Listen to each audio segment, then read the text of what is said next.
¿Qué Hola, tal? ¿Cómo hola. les va? Bienvenidos a los nacionales, a los extranjeros, a todos los que participan. Yo les quería comentar que vamos a usar la misma metodología que para el departamento de niños. Les pido que se anoten en el chat cuando quieran hablar, así todos tienen la posibilidad de hacerlo. ¿Mm? Y les damos los espacios. Bueno, gracias y escuchamos a Hilda y a Mariana. Un beso. Bueno, Mariana, todo tuyo, tranqui. Tranqui, sí. Estamos en intimidad, somos pocos. Estamos en intimidad, bueno. Somos 17. Sí, no es la cantidad, es el debut. Como yo me ofrecí para hacer el acta a último momento, la tuve que sacar del video y después como desgrabaron de la nube el tema del chat central, eso no está solo lo que estaba hablado. Bueno, el tema... Sí, porque borraste todo para hacer lugar, no importa. Lo que digo es que... En algún lado la tengo, sí. Bueno. Pues, yo lo que saqué es lo que se hablaba, digamos. Lo que quedó escrito extra, no, pero bueno, supongo. Hay bastante igual. Estructura y función del objeto contenedor en la modulación de un cuadro psicótico de un niño de 8 años del doctor Roberto Welzner. Es el trabajo del grupo de la última semana. La coordinadora de la actividad fue Julia Katz. Se presentó al doctor, alguien está haciendo ruidito por ahí. Se presentó al doctor Roberto Welzner con su currículum. Hilda comenta que el doctor Ricardo Rey, que al doctor Ricardo Rey, a ella les interesó el caso, porque es un caso de un niño tan grave, planteado desde la perspectiva de varios autores, y cómo se pone en juego en la parte clínica de una manera dinámica con la teoría. La importancia del psicoanálisis puesta en juego para no medicalizar tempranamente a un niño, armar un continente posible para contenidos imposibles que albergaba este niño y que lo llevaban al desborde y la acción, y a la puesta en acto en el afuera con intensas proyecciones como evacuaciones. Se destaca la función de reverie del analista, que pueda transformar todas esas impresiones o sensaciones de un chico totalmente desbordado y a través de la función alfa, transformarla en elementos alfa, en sentimientos que de alguna forma se lo puede ayudar a que sean contenidos. Destacar cómo usa la identificación proyectiva de una manera evacuativa, pero también como una forma de poder encontrar a alguien que la reciba, que no devuelva interpretación como un cachetazo, y que el analista pueda recibir esa identificación proyectiva como para guardarla, contenerla, para que se sienta comprendido sin necesidad de palabras también. Como la usa como un método primitivo de evacuación y de aceptar, donde este niño tenía un miedo de morir que no pudo ser transformado en un nombre, en ese terror sin nombre y al mismo tiempo un amor que tampoco pudo ser recibido. El doctor Roberto Welzner agradece la posibilidad de poder repensar el caso y poner la estructura y función. El caso de la estructura se ve muy bien en los dibujos, creo que son 16 o 18, dice. Esos, si los quieren ver, están en el Facebook y en el video. Desarrolla las diferencias entre containment y holding, que son dos conceptos diferentes. Aclara que la teoría de Bion y Winnicott son dos teorías del desarrollo diferentes. Containment se inscribe dentro del concepto de Bion de la relación continente-contenido. Bion lo representó en los símbolos masculino-femenino. Esto es lo que cuando usamos la palabra containment no se dice, no queda explicado, porque lo relacionó con cómo se usaba en Estados Unidos y demás. De ahí viene esto. En esa relación continente-contenido ocurren cosas, no es una relación pasiva. Hay una función donde ocurre una transformación. Esa transformación en continente-contenido es lo que Bion llama la función reverie. Es una relación de transformación. Para explicarlo, usa el ejemplo de la función del soñar y destaca que Bion estudió más esa función que los sueños en sí, como hacía Freud. Subraya el vínculo que se da en esa función. Y le agrega sobre Bion, subraya el vínculo que se da que entre distintas partes de uno mismo y el vínculo que se da, perdón, a ver qué le dice, qué le dice. Subraya el vínculo que se da entre distintas partes de uno mismo y el vínculo que se da entre un pensamiento y otros para poder llegar a una idea. El vínculo con el analista y los ataques al vínculo y a la capacidad de pensar del analista. Y se dieron ejemplos del caso. Y hace una frase que usa ella, ponerle bombas a los puentes para poder ganar la guerra y no sentir que es un encuentro para la paz. Oelsner comenta que maltratarme, escupir, pegarme, todo eso se ve en los dibujos, donde se repiten muchos dibujos y muestra los detalles que están en el video, para ver los ataques a los objetos y alucinaciones. Esto le permite mejorar.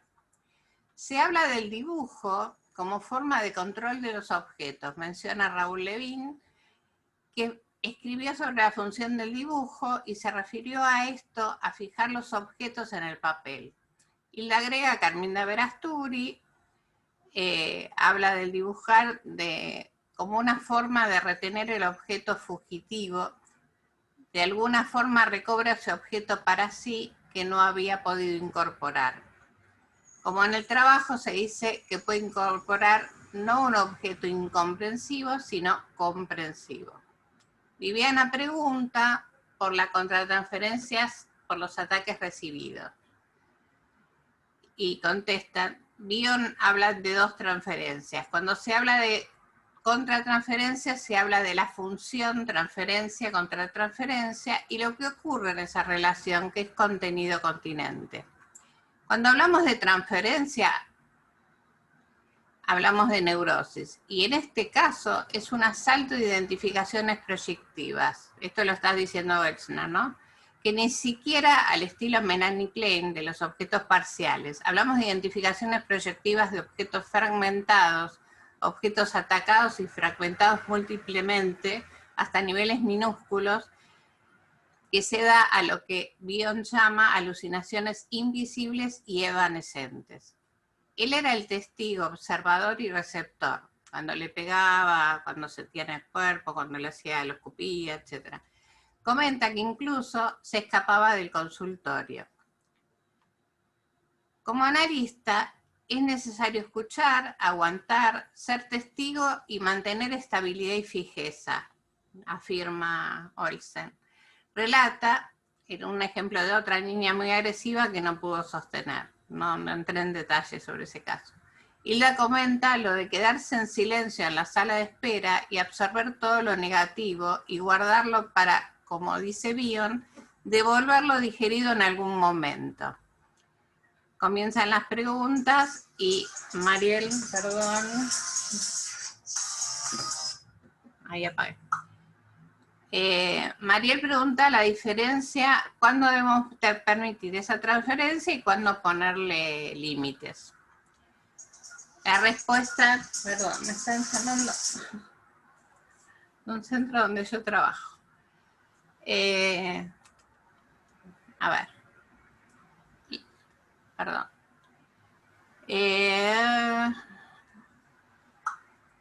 La respuesta a la pregunta de Mariel es de Olsen. Cuando el paciente llega al extremo de impedir el trabajo del analista y depende de la ecuación, los límites era, y depende de la ecuación paciente-analista. En el caso, el límite lo ponía el niño cuando iba a la sala de espera. Con la niña no pudo ante el permanente ataque físico. Lo ideal es mantener la función analítica. Pone el ejemplo de otro paciente que no podía escucharlo y se le ocurrió escribir. Habla que el índice psicótico se puede medir cuando más técnicas necesitamos, dice que hay más psicosis. Y Bion dice que se deben dar condiciones mínimas para poder atender. Hilda y Ricardo trabajan, y esto lo comenta Hilda, sobre la tercera influencia, la importancia de los padres. padres hostiles, un padre que no contiene la función materna. Se ejemplifica con un dibujo, el padre con las ansiedades paranoides y ataca esa función de reverie de la madre. La práctica de escribir casos clínicos amplía la capacidad de reverie del analista. Es otra terceridad también. El problema de no poder trabajar en muchas sesiones con pacientes tan graves, se habla, ¿no?, del problema de no poder trabajar en muchas sesiones con pacientes tan graves que hoy terminan medicados, los chicos sobre todo. Preguntan sobre hubo varias preguntas sobre medicación, sobre el trabajo con el grupo familiar. Oechsner comenta sobre los límites del analista según los casos, sobre los padres, sobre las distintas técnicas, que algunas sirven y otras no. A veces es difícil, sobre todo con padres altamente perturbados. Se vuelve a hablar sobre la medicalización de la infancia.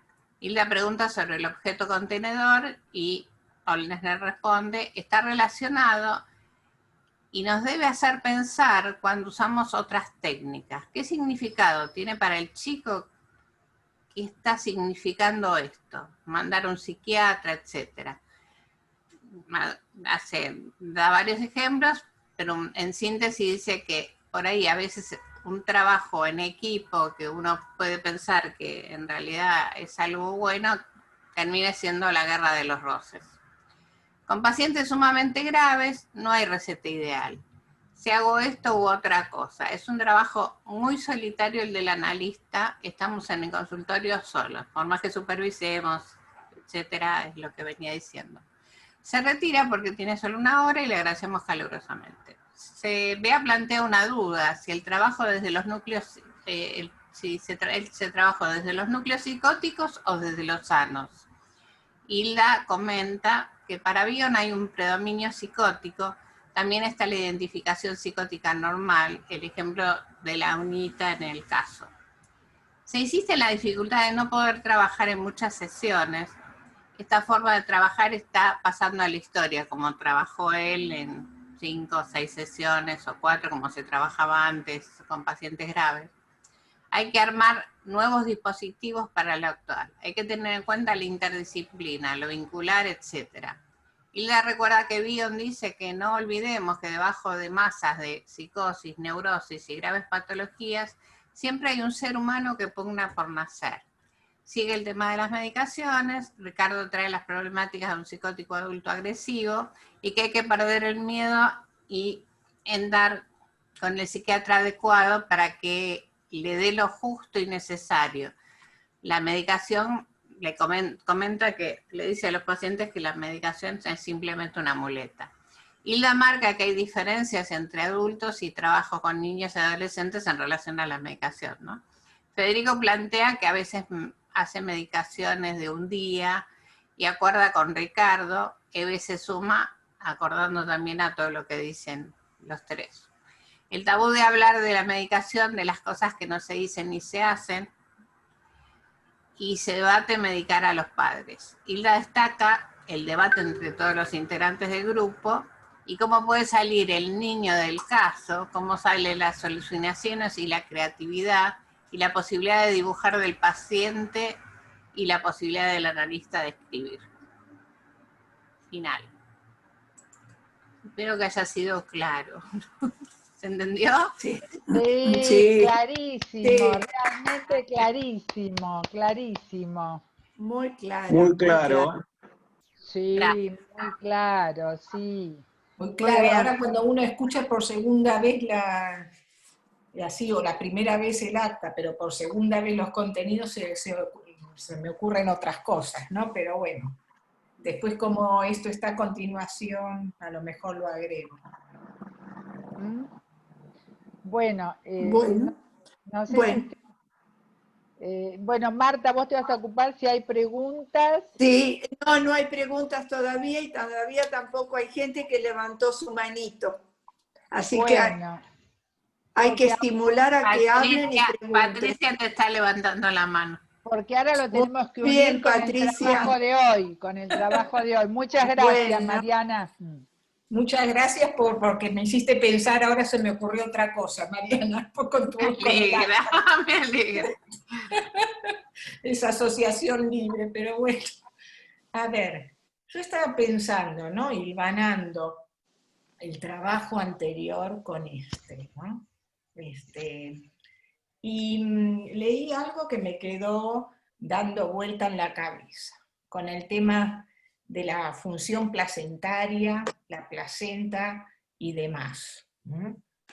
Yo digo, primero a mí me pareció cuando lo leí, pensando, la placenta es un órgano temporal de la madre, producida por sus hormonas y por células maternas. No es que no es de nadie, esto. Porque si no, si uno piensa que no es de nadie, que tiene que aparecer la posición tercera directamente ahí, pues estamos en otro registro, ¿no? Yo quiero pensar que el registro dual se tiene que dar, y se tiene que dar de una manera adecuada. El tema es si hay una reverie paterna, ¿no? Habría que pensar si hay una reverie paterna para estos casos clínicos que son muy graves, y yo también he tenido muchísimos, ¿no? Casos clínicos muy graves, y cuando se da esta transferencia tan psicótica, no es todo lo que yo pensaba que era psicosis en sí, aparece algo psicopático en la relación de dominio y sumisión con el analista, cuando no se puede más. No es todo, me parece, psicosis, porque yo estuve mirando, bueno, el niñito bomba, tuve varios y tengo, ahora me han quedado uno, ¿no? Y la relación tiene una connotación aparte psicopática, que eso es lo que me parece que puja y está ahí haciendo, digamos, el impulso, digamos, de la perversión en dominar al analista, y es que el analista no puede y se cansa. Por eso, y yo creo que es algo que todavía el psicoanálisis a nivel de psicopatía no está pensado bien en niños, ¿no? No sé, es lo que se me... Porque cuando un niño está poseído, ¿no? Poseído en el sentido, y yo lo he visto, ¿no? Niños poseídos, identificados con el agresor, pero brutalmente, la descarga, uno diría, baja el nivel de excitación a nivel económico en la relación, y algunas veces no. Entonces, a mí me parece que aparece algo psicopático ahí en el vínculo. Bueno, No sé. gracias. Gracias, Patricia. Bueno, ¿quién más ¿Puedo decir quiere hacer algo? un comentario? Sí, Mariel, te escuchamos. Sí, yo cuando leí el trabajo que estaba postulado para hoy, no pensé la placenta como la piensa Patricia, en el sentido de que es un órgano como algo de la madre. Lo pensé como algo que se construye en el embarazo, como algo nutriente, y como que aparte de los nutrientes físicos, ya comienzan a estar ahí los nutrientes psíquicos, ¿no? Lo que se podría pensar como un cuerpo imaginado, del orden de la fantasía, y lo pensé también no así como algo de la madre, sino como un espacio potencial también, como un espacio potencial entre ambos. Eso por un lado. Y después con respecto a lo que decía Patricia, comparto que es muy difícil el tema del trabajo cuando se dan estas cuestiones psicopáticas, pero yo creo que es diferente. Que ahí ya estamos hablando de niños, como se llama, con tendencia antisocial, ¿no? Y un poco por eso era mi pregunta el otro día a Olsen con los límites.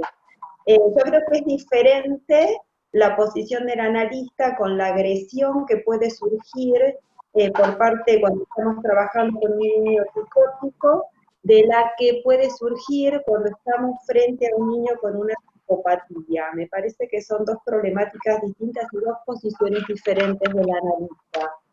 En el segundo caso, algo del orden, pero jugado, algo del límite, de la ley, se tiene que ir inscribiendo jugado. Y en el principio estamos más, bueno, con el tema de albergar, de contener esta proyección. Gracias. Gracias, Mariel. Yo creo que no hay nada Bueno, puro, ¿no? O sea, no hay una psicosis pura, ninguna, digamos, Marta, Seguro. yo quiero hacer una pregunta, yo quiero preguntar también.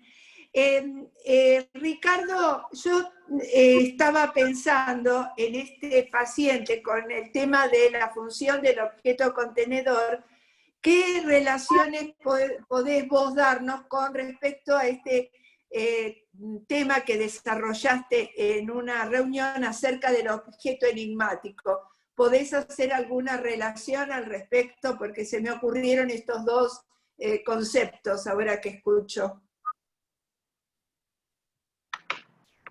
Mira, varias cosas quería decir. Cuando tenés estos pacientes con patología psicótica, lo que yo llamo el objeto enigmático no se puede generar. No pueden generar el objeto enigmático porque son absolutamente dependientes claro, de un vínculo externo, y es un vínculo externo muchas veces perverso narcisista. El concepto, porque yo escuchaba recién cuando hablaban del chico con actuación psicopática, muchas veces el chico que tiene esta psicopatía, me parece que está identificado con el agresor, que es una madre o un padre, que es un perverso narcisista. El concepto de perverso narcisista es un concepto de Racamier. Después, el que lo expandió un poquito más fue Alberto Eiger. Y son los padres perversos narcisistas, son psicóticos, pero que mantienen su equilibrio mental destruyendo el narcisismo de su víctima, invadiendo y destruyendo el narcisismo de su víctima. Entonces, es lógico que si este chico tuvo una madre que lo invadía y destruía su narcisismo y su autoestima, es lógico que después el chico, identificado con el agresor, haga con su analista lo propio, sea entable con el analista un vínculo perverso narcisista. Y ahí lo importante es que el narcisismo del analista pueda sobrevivir el ataque, que pueda mostrarle que, a diferencia de lo que pasa con él y con la madre, uno puede sobrevivir ese ataque de perversión narcisista. Con respecto a la placenta no está generada por la madre. La placenta biológicamente la genera el chico y la madre proporciona el útero como sustrato, como base para que esa placenta se forme. O sea que es un órgano que se forma entre ambos, desde el punto de vista biológico. Eso es interesante también. Entonces, como conclusión, estos chicos psicóticos no pueden tener un objeto enigmático, porque para que haya objeto enigmático tiene que haber ausencia del objeto en algún momento. Y estos objetos enloquecedores, estos objetos perversos narcisistas, nunca se ausentan, están siempre pugnando por intrusar en la mente del chico. Entonces, como nunca se ausentan, no le da un tiempo al chico para que elabore con un pensamiento una ausencia. claro, lo que yo quería hablar, Marta, te puse que quería Sí. hablar algo. Bueno, claro, porque para que se establezca ese objeto que dice Ricardo, tiene que haber internalizado un objeto voluntariamente comprensivo. Y en el caso de este chico, lo que tiene internalizado es un objeto voluntariamente incomprensivo, que proyecta y rechaza todas las identificaciones proyectivas del bebé cuando siente que se está muriendo, entonces no le devuelve un pensamiento posible para sostener esa angustia de que se está muriendo, sino que incrementa, ¿no? Increase the bet, aumenta la apuesta al terror sin nombre. Entonces, no le devuelve algo digerido como para que pueda tolerar la angustia de vivir, la angustia de esperar que aparezca el pecho, no le devuelve nada que lo sostenga por dentro. Esa sería la historia. Por eso hay una sola cosita cuando quería destacar, que cuando Roberto dice que el chico, hay un predominio psicótico, pero siempre está lo neurótico. Y es nuestro trabajo buscar lo neurótico y agarrarnos de eso.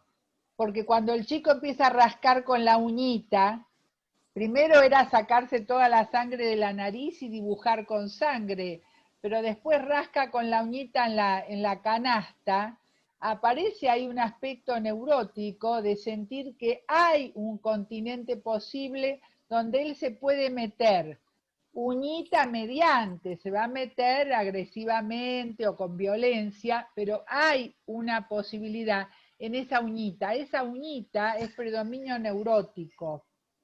Eso es lo que quería marcar, digamos, en el acta, que por ahí no quedó claro, ¿no? Como que quedó como algo psicótico. Ahí tienen, y hay un predominio neurótico cuando hace el lago azul limpiando con un aparato especial que él crea para limpiar de toda la caca y de todas las proyecciones venenosas que había hecho. Yo lo que tengo acá es un PowerPoint que resume un poco y une lo que vimos con él, que me lo facilitó Roberto Elsner, no tuve tiempo de hacérselo llegar hoy, con el trabajo de hoy, que si quieren lo paso para que podamos verlo, uniendo lo del niño. Sí, dale. A ver cómo me va con compartir pantalla. Sí, tenés que compartir pantalla. Está acá. Bueno, ¿la ven? ¿Acá la ven? Sí, sí. Sí, se ve, Hilda. Ah, perfecto. Entonces acá tienen acerca de la función, ¿está bien así, ¿no? Sí.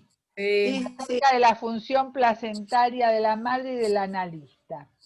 Entonces acá vemos como una especie de síntesis del caso clínico, ¿no?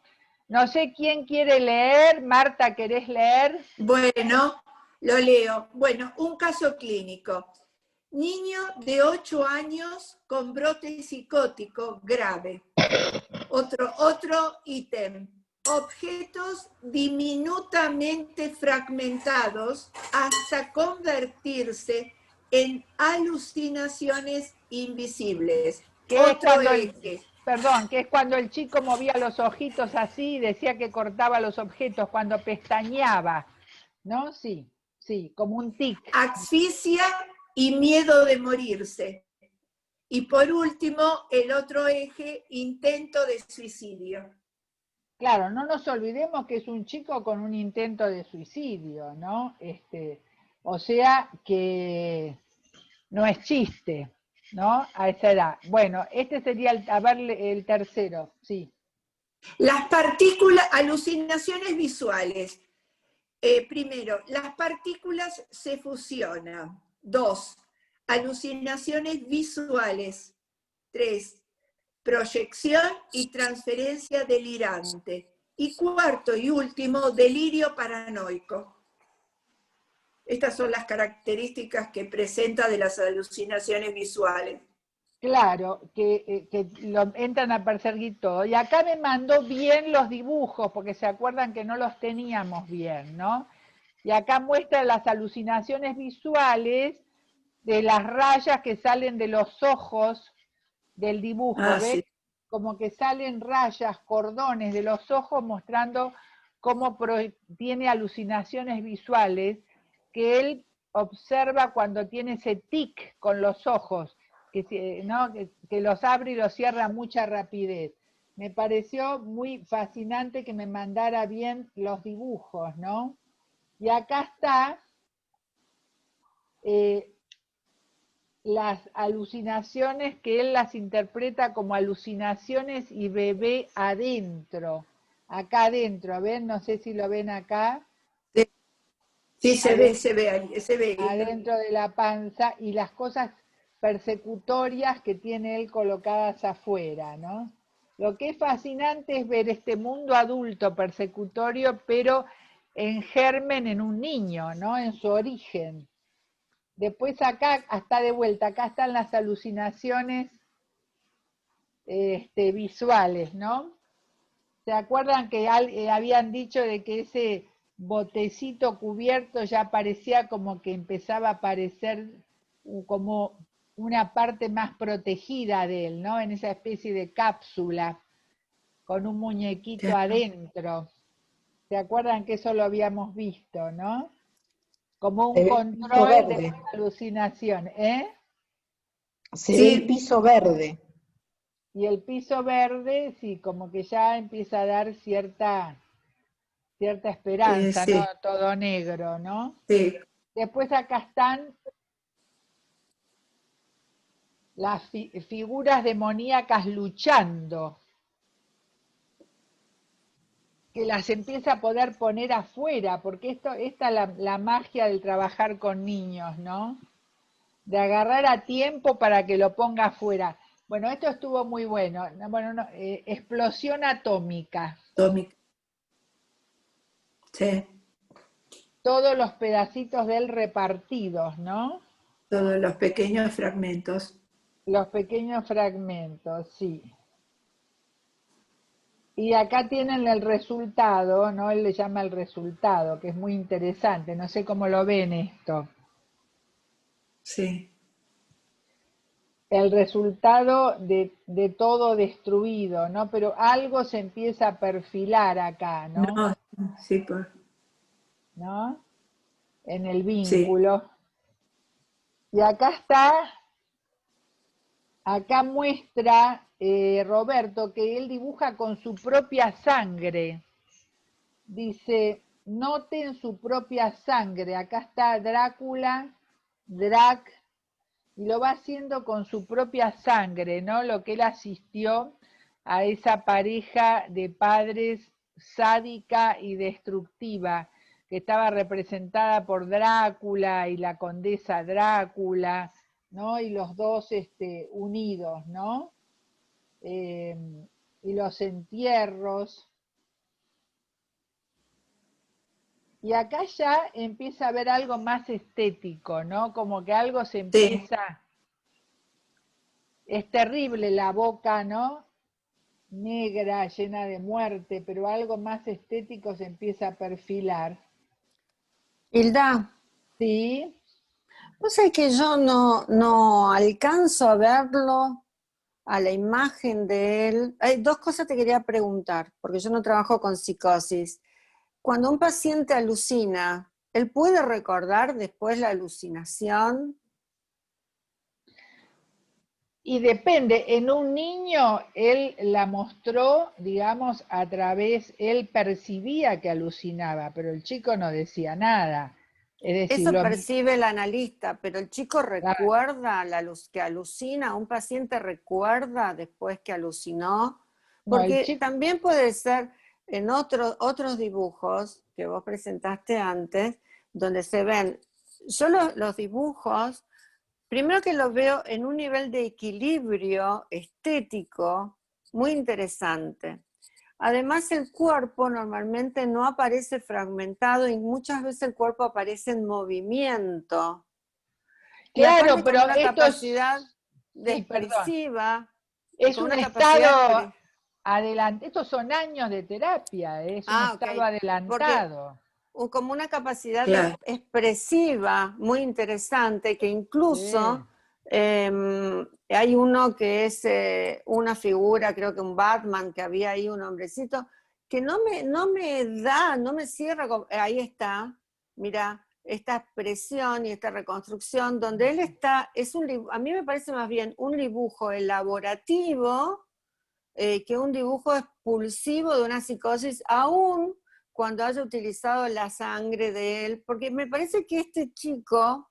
es un chico con una inteligencia muy alta y una capacidad de captación del dolor y del conflicto, que no sabe qué hacer con eso, que quizás el aparato psíquico tiene una irrupción de ese montante de angustia y de imposibilidad de tramitarlos, y por eso aparece este ataque agresivo hacia el analista, pero que no, en ningún momento, quizás desde Klein sí, desde ese, y yo tengo que situarme desde ese paradigma científico, desde Klein sí podríamos hablar de psicosis, pero a mí me da para pensar que este es un chico que tiene una capacidad de expresión, donde hay muchas cosas, incluso hay una parte de la mirada, de una figura donde aparecen como unos rayos, una mirada,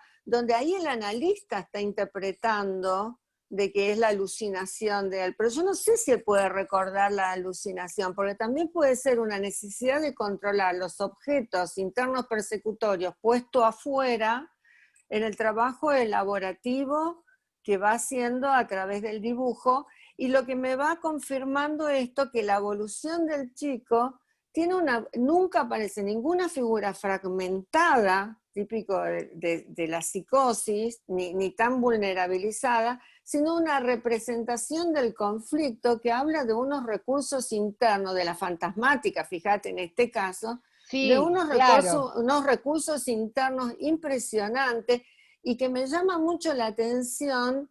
Fíjate los verdes, vos que sos artista plástica, los verdes y los rojos, el equilibrio que tiene esa obra, es una obra plástica. Sí, vea, pero después de que lo escupió y lo pateó al analista durante bastantes sesiones, o sea que él encontró un continente para lo que vos decís, para que el aspecto neurótico empiece a predominar, dominando el aspecto psicótico. Bien, pero si él no encuentra esa placenta analítica, es él cierto. se quería suicidar, tenía un cuchillo preparado para matarse. Pero es por el dolor, pero el suicidio... Por lo que sea, pero se iba a matar, por lo que sea. Pero es justamente por la percepción en sus partes sanas del dolor y la agresión brutal de los padres hacia él que le quitaban vida, pero no un suicidio psicótico. Bueno, suicidio del color que quiera. Pero una cosa es el suicidio como producto de una depresión y una impotencia por estos padres filicidas, y otra cosa el suicidio como un acto psicótico.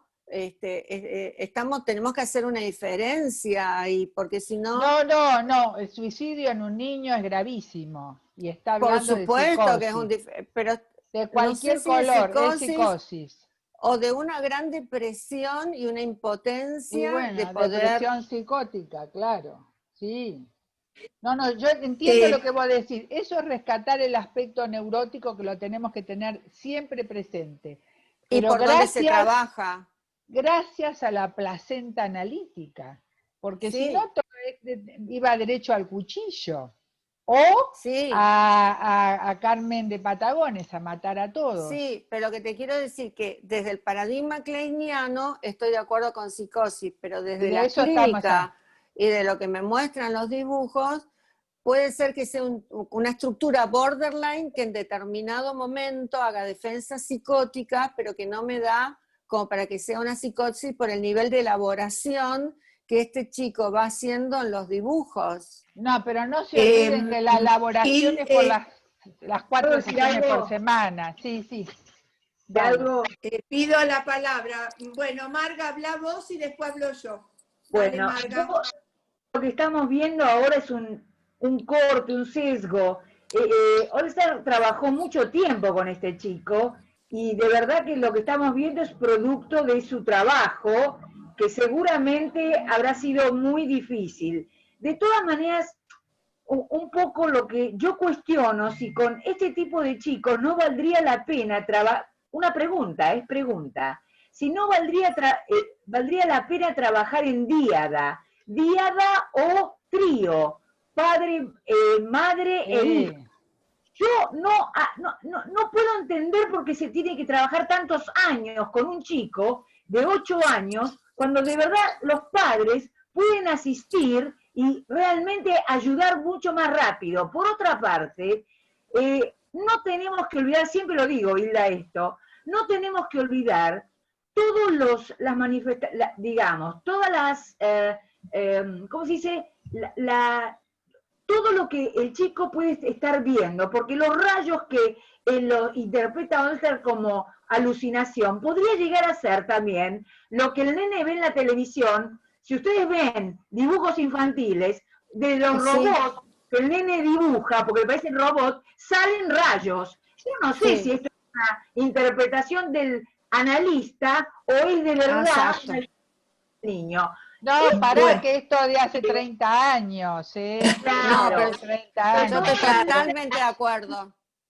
Pero había en esa época, hace 30 Mónica Oliver quiere hablar. Mónica Oliver, te damos la palabra.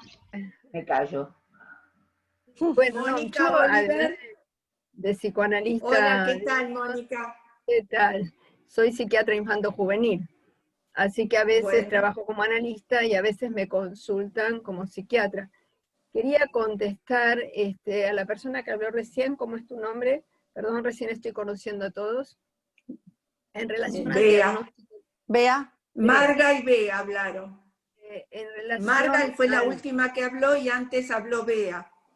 Bueno, al diagnóstico clínico de psicosis. La psicosis puede presentar síntomas que se llaman externalizados o síntomas positivos, o sea, chicos que tienen alucinaciones y delirios, ¿no es cierto? Trastorno de pensamiento delirante, pero también pueden tener síntomas negativos, o sea, que son chicos que lo que tienen es un fuerte funcionamiento mental psicótico, que tiene que ver con hacer una interpretación de la realidad equivocada, con mucha ansiedad paranoide, con mucha distorsión perceptiva en la relación con los demás y de los otros, y no estar alucinando. Entonces, en realidad el diagnóstico de psicosis no solo es por el comportamiento, digamos, un chico puede alucinar o no, y puede no alucinar, y digamos, se puede consultar porque es un chico que no se integra socialmente y está retraído, y cuando uno toma las entrevistas de juego, encuentra en el juego un funcionamiento mental psicótico, como dice Bion.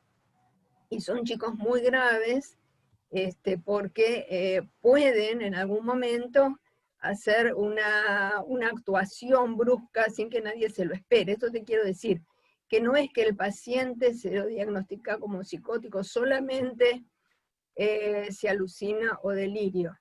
Y en relación a las alucinaciones, digamos, se pregunta, el niño recuerda lo que alucinó, a lo mejor en la sesión está alucinando y uno le puede preguntar, o a lo mejor lo cuenta, tanto las alucinaciones visuales como las auditivas. En los chicos más chicos se ven más alucinaciones auditivas y el niño las puede contar. A mí me parece muy interesante cómo propone Bion trabajar con la psicosis, ¿no? Donde él escucha todo este material, pero después de a poquito le va dando un sentido, como para aumentar la parte neurótica del paciente, ¿no?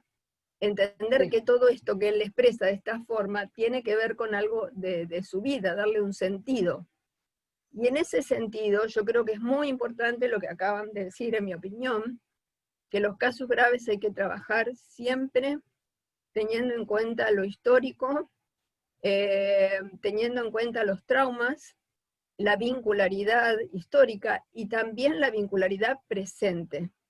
Porque a muchas familias, hay alguno en la familia, o que está delirando simultáneamente, como en la vieja folia D, o que tiene un sistema de comunicación con el niño tipo doble vínculo, que es un objeto enloquecedor.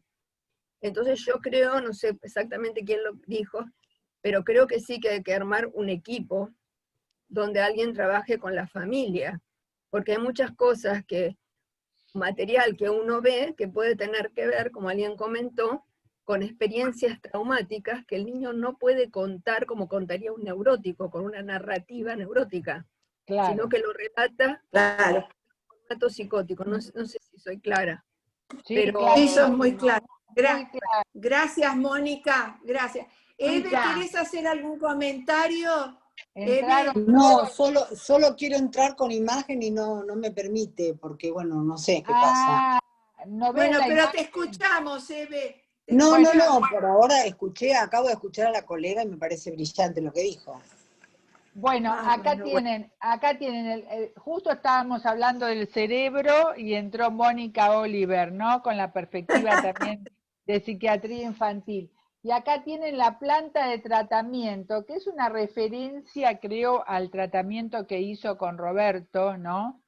Para poder hacer como una especie de tarea de reciclaje, ¿no? De recuperación interna, a partir del trabajo analítico, ¿no? Que es cuando habla del agua azul, cuando al principio se burlaba de él, decía esos ojitos celestes, le quería destruir la vista para que no vea, ¿verdad? Y después aparece el agua azul como una referencia, de alguna manera, a una placenta medio ambiente facilitador que estaba como lleno de mierda, destruida, y que él empieza a hacer todo un trabajo de limpieza, ¿no? A través del trabajo analítico, ¿no? De poder, entonces acá muestra este dibujo de bebé en planta de tratamiento, ¿no? El bebé adentro de la panza de la madre, que efectivamente se ocupa de que todas las excreciones del bebé, la madre a través del cordón, ¿no? Las va limpiando, todas esas excreciones. O sea que me pareció muy interesante porque aquí hace un salto al trabajo de hoy, las funciones placentarias, ¿no? Léelo, Marta. Sí, las funciones placentarias son: 1, absorción de nutrientes; 2, eliminación de desechos; 3, eliminación de dióxido de carbono; y 4, suministro de oxígeno. Es decir, que hay una parte de absorción y una parte de eliminación. Funciona la placenta. Claro, con esto representa la función continente-contenido y la función reverí materna, claro, ¿no? Sí, me hace acordar a la imagen de umbral, porque umbral es una palabra que etimológicamente tiene como el adentro y el afuera, es decir, todo lo que pueda entrar y todo lo que pueda salir. Me llevó a ese pensamiento. Prácticamente que se asimila mucho a la cuestión de la piel. Bueno, la preocupación maternal primaria.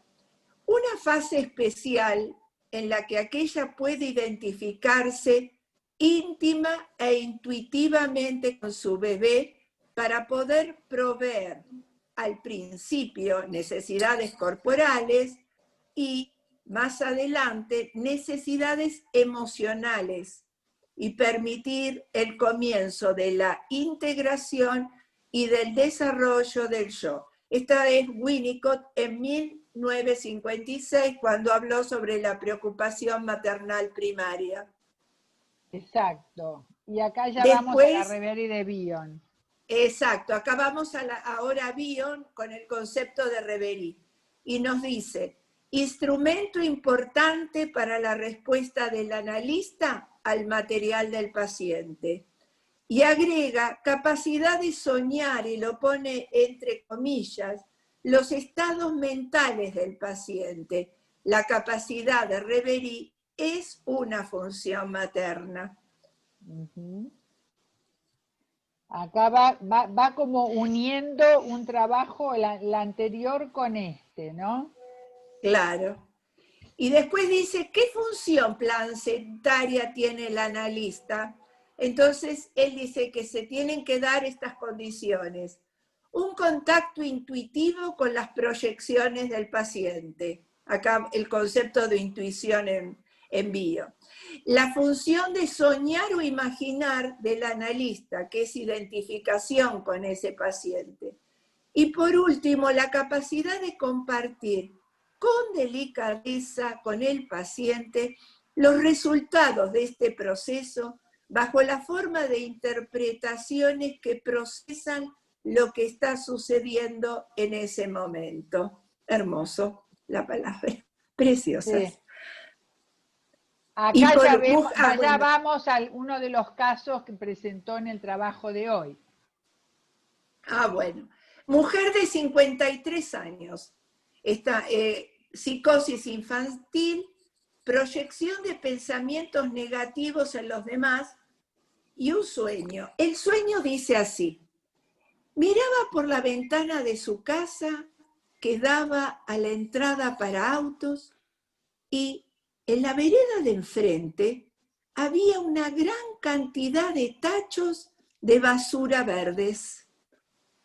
Esto es lo que manifiesta en el sueño, en un sueño.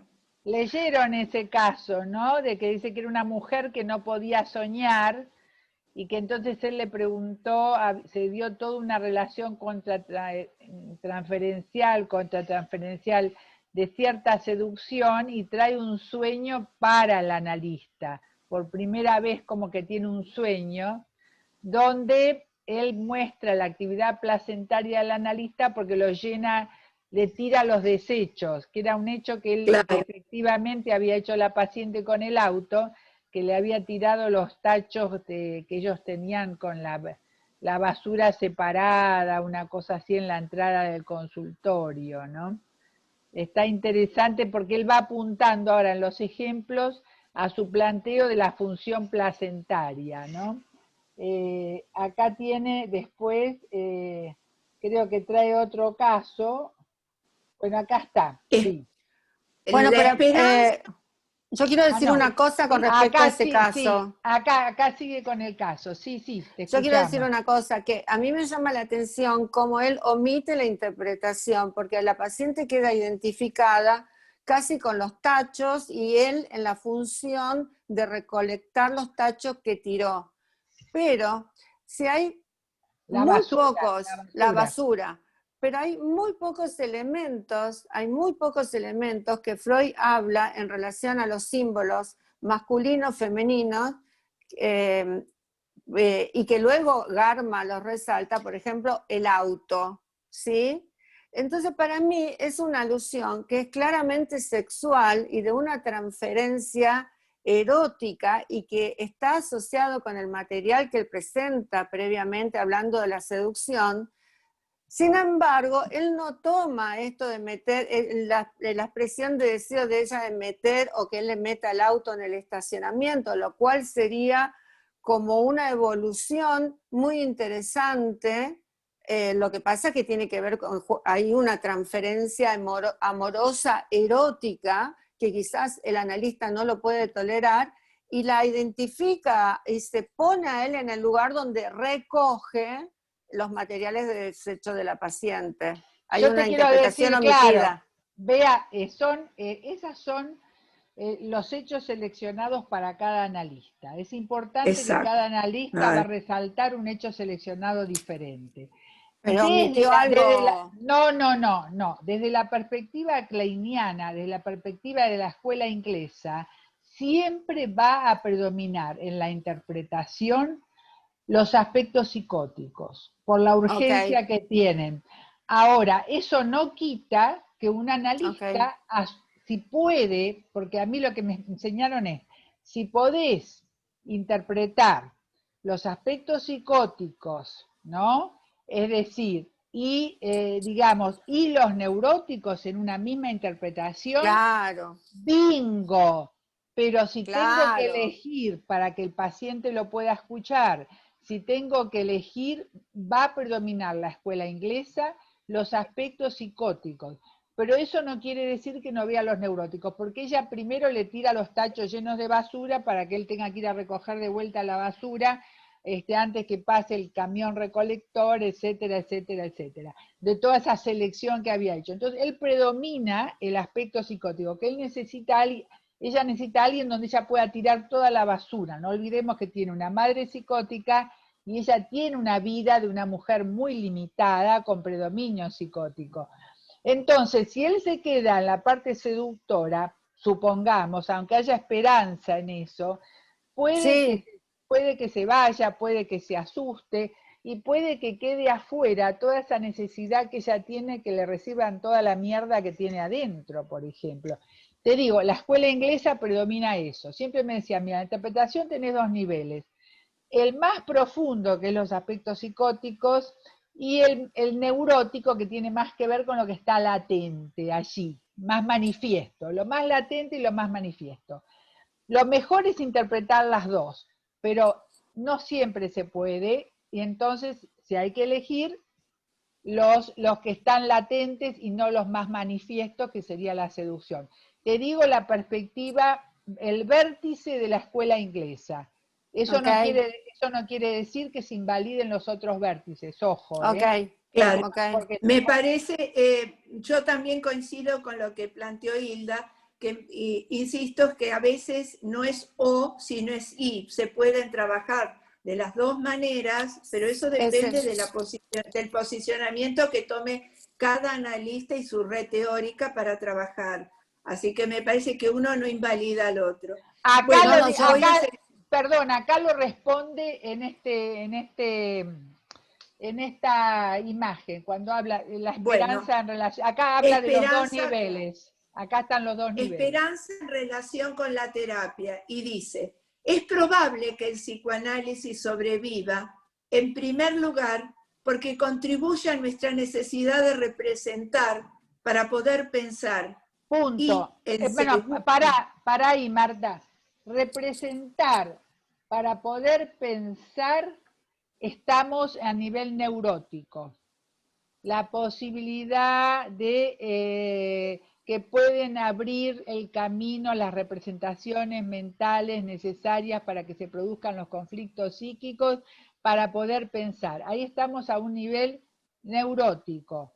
Y ahora el segundo refiere más a lo más psicótico. A ver.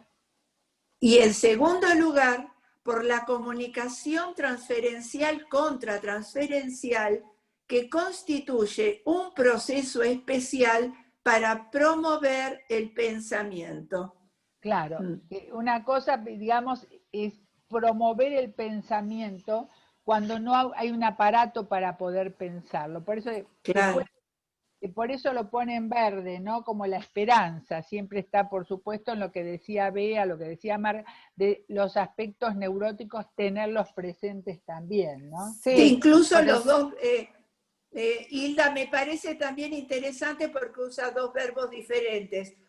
Uno tiene que ver con, ahora, uno es con la promover el pensamiento y el otro es contribuir. Son los dos verbos que definen las dos posiciones. No es lo mismo contribuir que promover un pensamiento.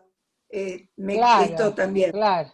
Son verbos completamente claros. Contribuir tiene que ver con levantar las represiones, bueno, lo que sabemos, ¿no? Y pero promover tiene poder más como pensar. Exacto, claro. También los verbos nos dicen mucho. Sí. Bueno, después el otro, reverí prenatal. La conversión por parte de la madre de estados mentales, esto después lo pone todo entre comillas porque es una frase de Meltzer, dice, de estados mentales y emocionales en símbolos, no tiene que esperar a que nazca el bebé, obviamente, porque la madre tiene estados de reverí y de comunicación con el feto en el útero. Esto lo dijo Donald Meltzer en 1995 acerca de la reverí prenatal. Claro, por eso le llama un continente, sí te escucho. Y esto es un continente psicosomático. Qué lindo que está. Sí, eso está muy lindo, ¿no? Muy lindo, muy lindo. Acá dice abajo, la conjetura es que el feto es contenido en un continente psicosomático, el útero, dentro del cual la placenta lo aligera de sus propios metabolitos tóxicos y le devuelve nutrientes que promueven su crecimiento, mientras que la matriz de la mente de la madre se conecta con él al imaginarlo. ¿Mm? Qué Es lindo. una llamada que hace abajo, ¿no? Ahora nos quedamos todos con la foto. Sí. Además, Y acá el está. continente, claro, el Acá continente está, sí. psicosomático, ahí está. El útero dentro del cual la placenta lo alivia de sus propios metabolitos tóxicos y le devuelve nutrientes que promueven su crecimiento, mientras que la matriz de la mente de la madre se conecta con él al imaginarlo. Los metabolitos tóxicos podrían ser los elementos beta, ¿no? Y los nutrientes que le devuelve la madre, los alfa. Exactamente. Esta es la orientación, digamos, ¿no? Claro. Vida protomental. Los fetos tienen una vida protomental y también sueñan, quizá en sincronía con los sueños, pensamientos de la madre. Uh-huh. Acá viene Bueno, otro acá caso.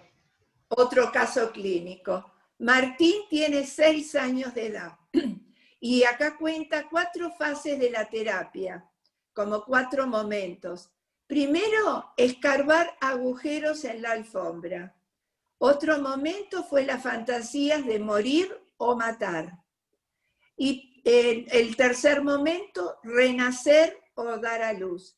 Y el cuarto, con el juego del memo test, conservar las cosas en la mente después de mucho tiempo. Muy interesante los momentos del tratamiento que muestran.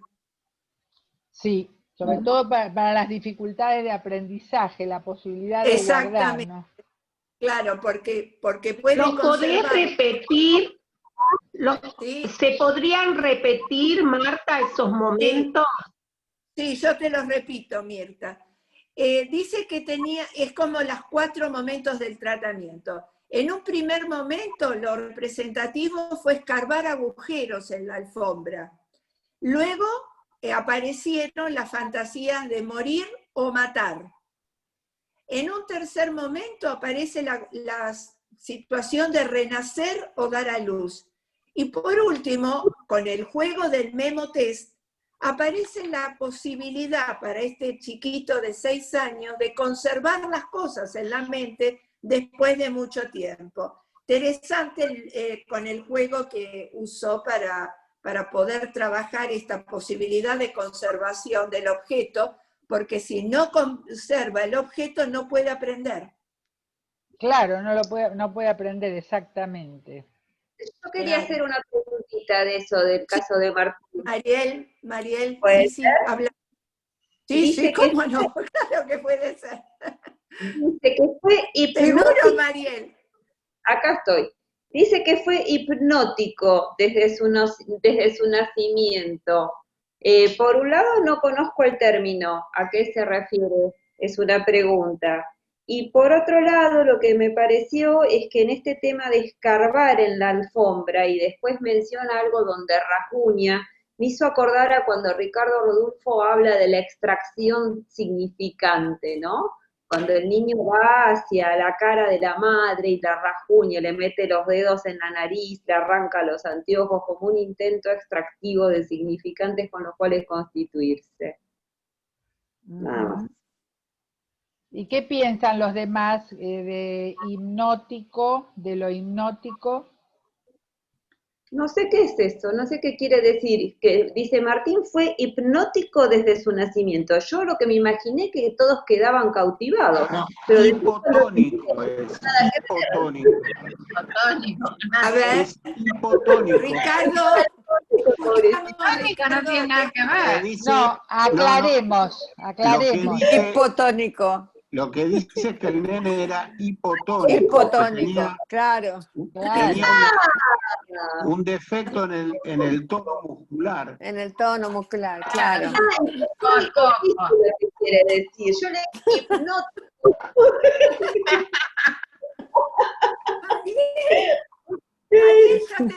Yo ya te vi hipnotizada por el chico. Sí, me imaginé un bebé computador. Bueno, momento, yo quiero agregar algo. Freud, en 1890, habla de que la madre responde a su bebé como un hipnotizado responde a su hipnotizador cuando funciona el rapport materno. No es este el caso. Por eso me llama la atención. No es este el caso. En este caso es hipotónico y él nace como muerto, porque nadie le importaba que nazca.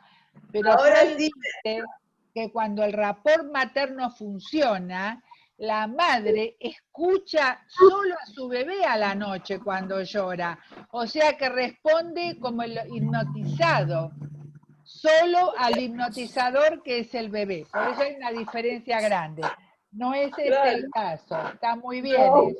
Está muy bueno. Porque dice que él juega a que hay que enterrarlo al chico. Jugaban al entierro, de que estaba muerto.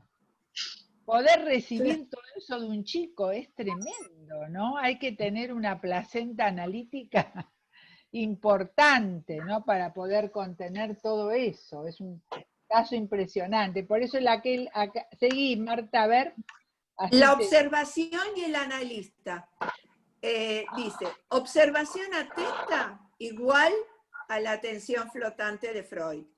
Papel terapéutico de la observación atenta. Y por último, similar a la observación de bebés. Es decir, que propone que la observación del analista tendría todas estas características. Claro, por eso es tan importante dentro de la formación en la escuela inglesa, la observación de bebés que plantea Sterbeek, ¿no? Acá hay otro caso, a ver quién se acuerda de este caso. Clara tiene 11 años de edad, es hiperactiva, sin lenguaje, escarbar y romper. Fue nacida por cesárea y habla de un embarazo no deseado. Bueno. ¿Recuerdan? Yo recuerdo una frase de Rodolfo, cuando le decían que hablaba de embarazo no deseado y él decía que siempre se desea para algo, para que un hijo sea falo o para que sea síntoma. Exacto. Claro. Eso lo decía Ricardo Rodolfo. Sí, este es el caso de Clara, 11 años, que la madre quería abortar.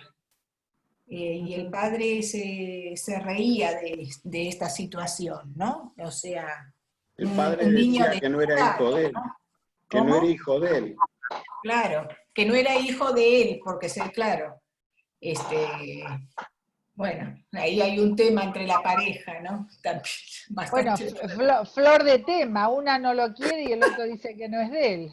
Claro. Es para directamente derechito al suicidio. Y sí.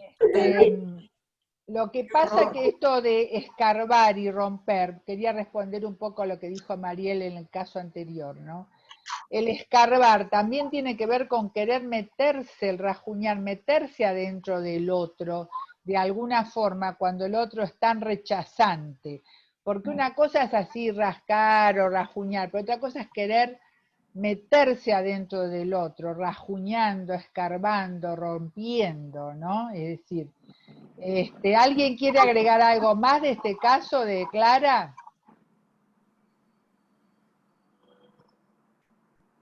Pobre Clara, ni nosotros nos acordamos de ella. Nos dejó en silencio, Clara. Clara nos dejó en silencio. Sí, pobrecita, esa fue su vida, ¿no? Sí, a ver. Bueno, placenta y recolector de basura. esto está entre comillas, cuando el bebé está dentro del útero, todas sus funciones, me lo cambiaste, No, ya está. todas sus funciones excretorias son realizadas por la madre a través de la placenta, solo para recordarles cómo la analista sintió que era la recolectora de basura. Porque va haciendo una relación entre el trabajo, la actividad placentaria del analista, ¿no? Claro. Y después soñar del analista. Como analistas se nos invita a soñar. Imaginar las sesiones de nuestros pacientes para convertir en sentido los sentimientos no pensados.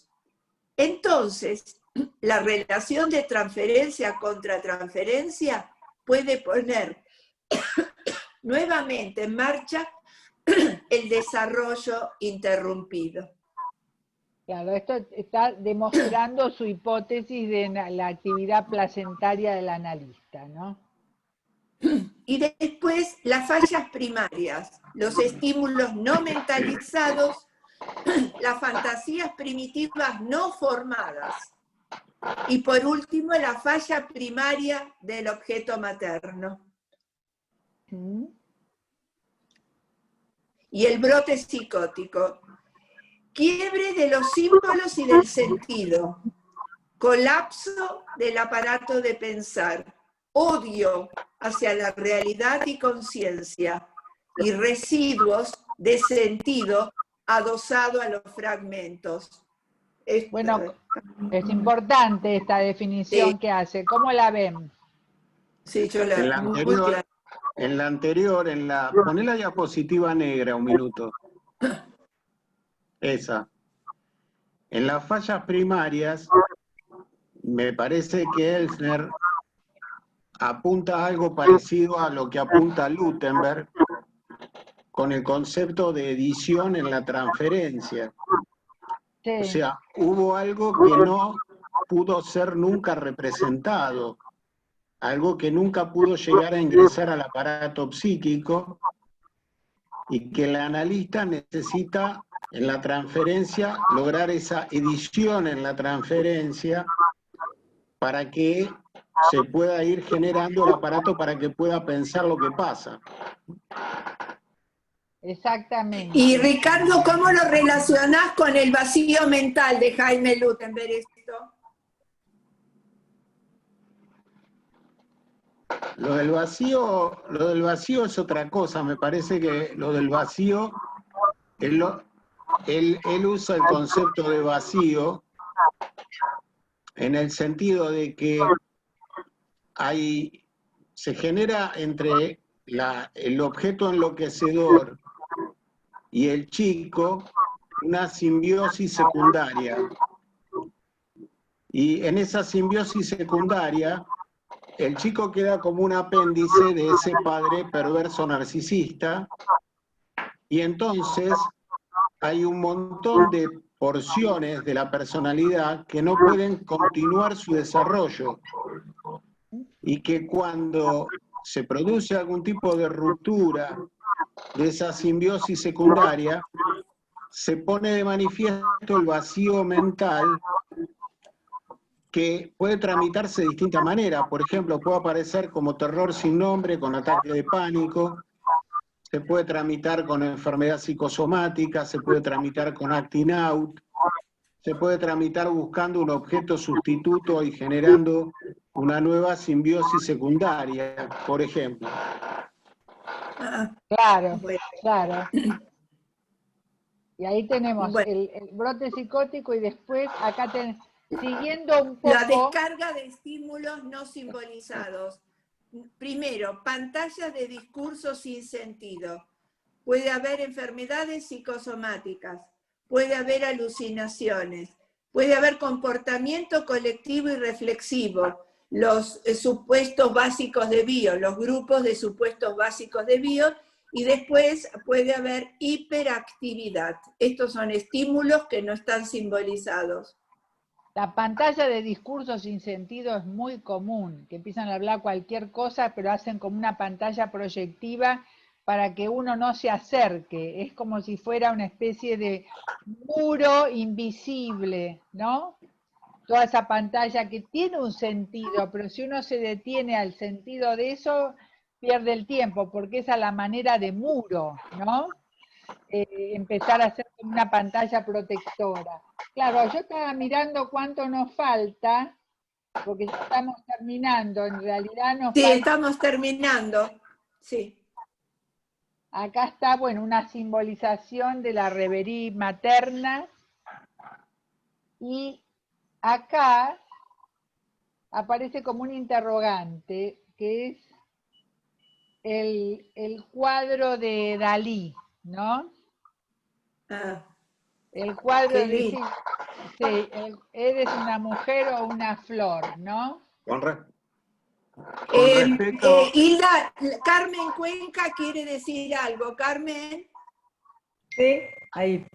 Que Ahí está. estaba pensando con lo último que, bueno, todo, pero al leer esta última diapositiva donde dice las cosas que pueden aparecer y que, por ejemplo, esto del discurso así como vacío, me quedé pensando qué trabajo tan difícil, aunque siempre el estar al pendiente, o sea, es un trabajo el que las últimas lecturas a mí me hacen pensar que es mucho un trabajo estar al pendiente del cuerpo de uno, del cuerpo, de la contratransferencia, de las imaginaciones que nos vienen, porque esta parte del comportamiento colectivo y reflexivo me hizo pensar en eso, de que el paciente puede estar diciendo cualquier cosa, pero hay que estar muy al pendiente de lo que en realidad pasa en el campo. No sé, es un montón de esfuerzo, y más pensaba ahorita con la pantalla. Exacto. Claro, pero tenés que hacer un esfuerzo de intuición, sin memoria, sin deseo y sin una búsqueda del hecho y la razón, un ratito, ¿no? Dejar abierta la mente para ver cuál es el hecho seleccionado, ¿no? Que emerge. Bueno, ahora vamos, claro, ya estamos sobre la hora, yo sé que mucha gente, yo se los voy a enviar esto, porque esto me llegó a último momento, se los voy a enviar para que lo tengan. Y la idea es que, bueno, la próxima reunión o esté Roberto Elsner o bueno, o si no también que esté Jaime Lutenberg, ya que surgieron preguntas con respecto a lo de Jaime, para cerrar, porque creo que hay mucho contenido en todo lo que vimos, desde el vértice de aproximación de la escuela inglesa. Estamos trabajando desde ahí, lo cual no excluye todos los otros vértices y las otras miradas, por supuesto, ¿no? Esa es la idea. Ahora yo voy a ver cómo hago para dejar de compartir pantalla. Ya estoy. Ahora sí, ya estamos. Acá hay, no sé si vos viste... sí, hay mucho realmente para trabajar y para asimilar, ¿no? De todo esto. Sobre todo porque es un trabajo con la psicosis infantil, que bueno, es más impactante, y como dijo Carmen Cuenca, ¿no? Cuánta reverie, cuántos elementos alfa tenemos que gastar para poder trabajar con este tipo de pacientes, ¿no? Con estos tipos de configuraciones. Oye, cuando dices gastar, se me figura que se podrían acabar, pero yo creo que no se acaban. Se acaban. ¿Se acaban? Claro. Por ejemplo, ahora, ¿por qué estamos más cansados? Porque los elementos alfa, ¿verdad? Bion decía que hay que reponerlos, es un capital que se gasta, como decía Freud, la libido tiene un límite, la libido no es infinita.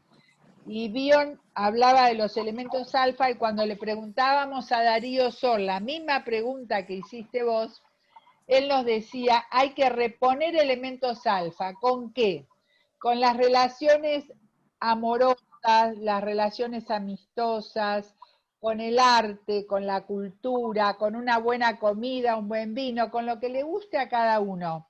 Pero ahí reponés elementos alfa. Y ahora, con la cuarentena, la pandemia y después, no es tan fácil reponerlo a través de todos esos medios, ni de las relaciones amistosas, ni de las relaciones amorosas, a veces tampoco, ni digamos, de ir al teatro, al cine o ir a un restaurante. Es decir, todo eso va reponiendo elementos alfa.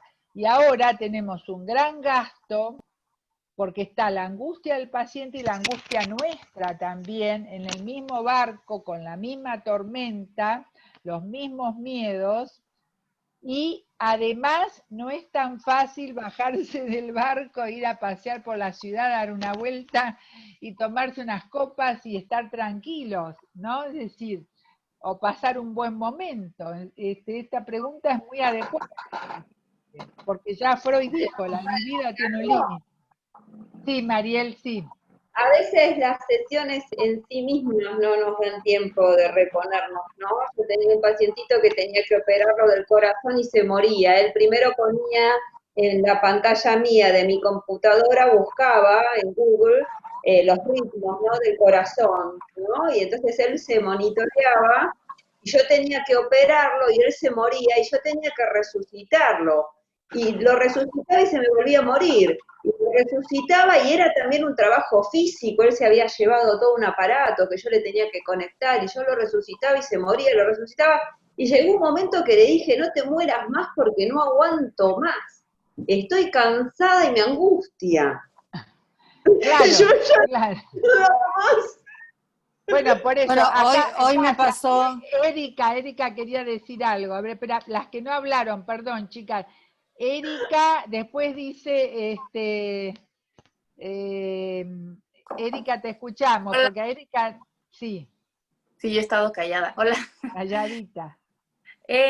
Yo pensaba ahora que decías esto, Isla, que también me gustó mucho esto de los elementos beta y los elementos alfa. Se me ocurre a lo mejor, digo, y el cansancio, que tiene mucho sentido todo lo que dices, o sea, como este cansancio justo de la falta de elementos beta, entonces pensaba si algún seminario... Alfa. Ya ni sé, ya no se puede ni ver, alfa.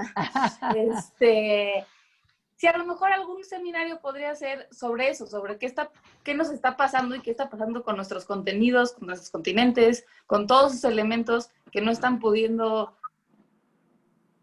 transformarse por esta falta de, pues a lo mejor un poco lo que hablabas de sublimación o de, digamos, de esas transformaciones en cultura, que es lo que creo que nos está haciendo falta, la cultura. Bueno, lo que yo te contesto es que justamente acá dice Carmen Cuenca, ¿no?, que estas sesiones grupales son como un fondo de inversión, en que ponemos unas funciones alfa y después vemos el rendimiento de la inversión.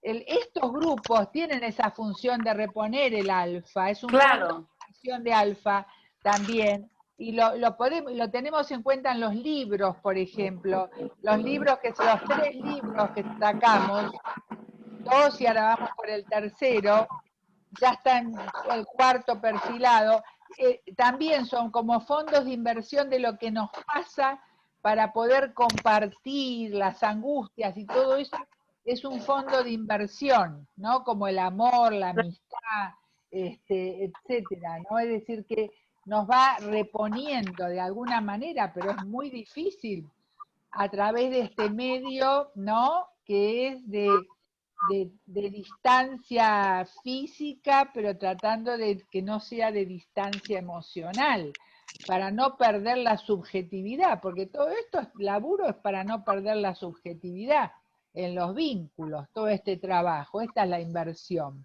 Y aceptando todas las líneas teóricas, lamentablemente como no podemos ser expertos en todas, tomamos la escuela inglesa, que tampoco siempre falta, no somos expertos, pero tomamos esa escuela, pero todas colaboran en eso, en transformar, digamos, una realidad distópica, ¿no?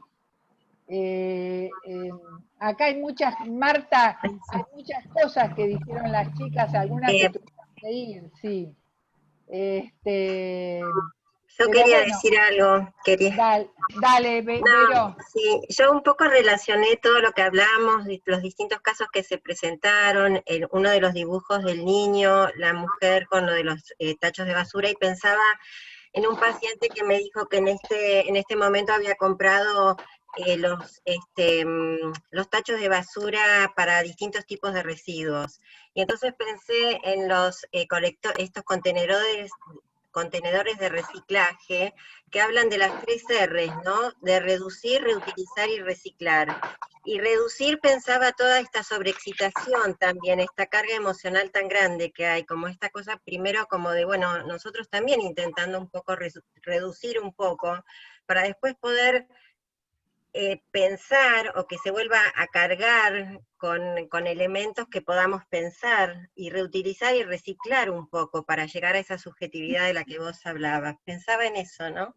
Pensaba en estos contenedores de reciclaje que se usan en la ecología ahora para mejorar o para cuidar la naturaleza, y pensaba en cómo cuidar la naturaleza también, bueno, de nosotros, de las personas, de nuestros pacientes, la naturaleza, lo más originario, ¿no? De cada uno. Que bueno, las 3 R, reducir, reutilizar y reciclar. Reutilizar y reciclar. Esa es lo que está diciendo el resumen, creo que lo que dijo Elsner con la actividad placentaria del analista, ¿no? Claro. Está tratando de reducir, reutilizar y reciclar todas esas proyecciones, ¿no? Hoy tuve un caso que me conmovió mucho. Lo vengo atendiendo hace un mes, un chico de 19 años, que la madre consulta un intento de suicidio con pastillas. El padre murió de COVID hace 6 meses, tenía enfermedades previas, y hace una semana toma mucho y salió con el auto y se estrelló contra otro auto, y por suerte los airbags funcionaron y salvó la vida. Y empezó a relatar, porque el padre es una figura muy idealizada incluso en la zona, porque ha sido una persona muy importante, muy querido, y hoy empezó a relatar situaciones. Lo que primero sucede, a la semana que el padre muere, le pregunta a un amigo del padre si el padre se drogaba. Y el amigo del padre le confirma que el padre consumía cocaína. El padre era muy alcohólico, mucho dinero, empresas muy grandes, y este chico comienza con una identificación melancólica masiva con el padre, a consumir marihuana, consumir alcohol, y a maltratar a las novias, a maltratar a la madre. Y hoy pudo relatar que él dormía hasta los 13 años con los padres. Le pregunté por qué, y a la luz del material dijo porque le tenía miedo que el padre le hiciera algo a la madre cuando venía borracho. Y comenzó a relatar situaciones donde el padre, que era como, es muy querido por él, ¿sí? El padre lo golpeaba de tal manera, donde él sintió borracho, ¿no? O no, sintió en varios momentos que el padre lo iba a matar, de agarrarlo al cuello, de romperle costillas. A lo largo de toda su vida, él pasó por estas situaciones. Yo ahora lo cuento más despojada, pero en ese momento, cuando él me contaba las distintas situaciones, no podía hablar yo. Entré en un estado de angustia que se me caían las lágrimas. Bueno, pero ese estado de angustia actuó de continente para este chico, porque se ve que no Totalmente. hubo una madre que haya podido contenerlo. La madre está totalmente denigrada, estaba totalmente denigrada, y en una de sus crisis, yo estaba tratando de trabajar con la madre como sostén, pero él empezó a, después que choca y que tiene esto, y yo le digo a la madre, sacale, por favor te pido, sacale la llave de los autos, tiene a disposición una moto BM, Mercedes-Benz, otro BM, por favor sacale la llave de los autos, y él le gritaba, ¿ahora venís?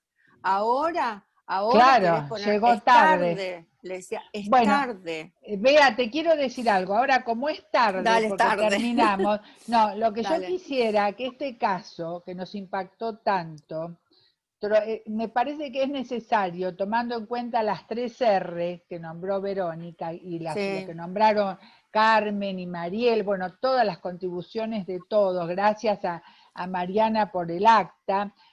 Nos gustaría que hagas si es posible, para la próxima, una breve viñeta que lo vamos a incluir en el trabajo como forma de ayudarte con las 3 R. Dale, dale, y gracias. como forma de recuperar elementos alfa. Claro, porque me ahí quedé muy gastaste preocupada. Gastaste Me quedé un montón. muy preocupada no poder frenar mis lágrimas cuando él me No, contaba esas escenas de terror. Pero tuvieron bien tus lágrimas, porque no había lugar para otra cosa. Yo tuve una paciente que me dijo así, que iba a varios analistas hasta que se encontró conmigo. Cuando le conté algo se me llenaron los ojos de lágrimas y ella pensó, esta señora me va a ayudar.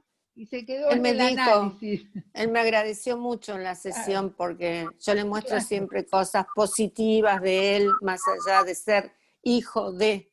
Las lágrimas le mostraste, ahí También. está la revería, eso le mostraste. Bueno, nos despedimos. Bueno, Cuesta, un beso. Pero tráelo el caso, tráelo que Dale. lo seguimos como el de Carmen. Dale. Chao, Porque chao. es muy fuerte el caso. Chao, hasta la próxima. Gracias. Cuesta irse. Nos falta el traguito.